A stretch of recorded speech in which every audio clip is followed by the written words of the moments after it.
diagnoses. Thank goodness there aren't a lot of them, but these can be the sickest kids right from the time of birth. Here's the list from our work in the first paper that we published in 2013.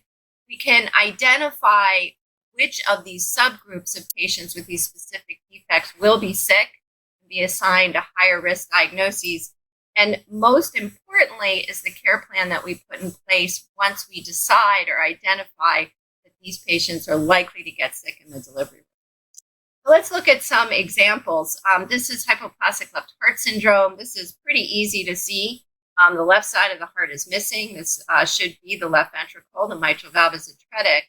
But what makes this one ductal dependent is actually this is the aorta, this little tiny 1 millimeter blood vessel.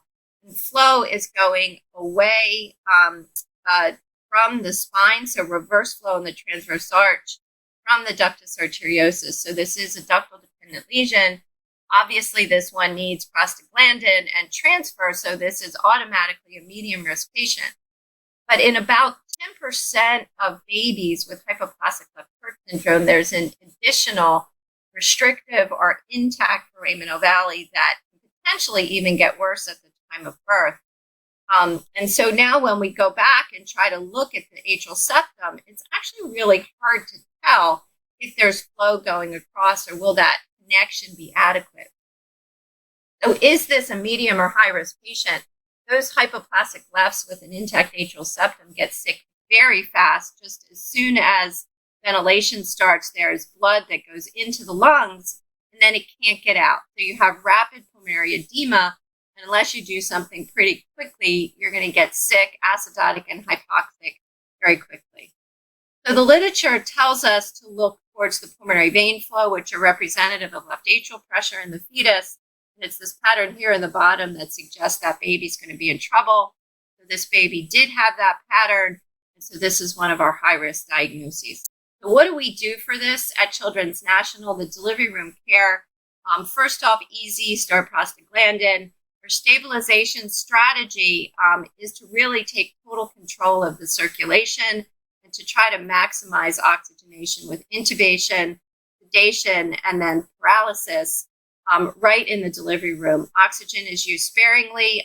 We use it to keep the O2 saturation in the preductal, so in the arm, somewhere around 70 or 75% if possible.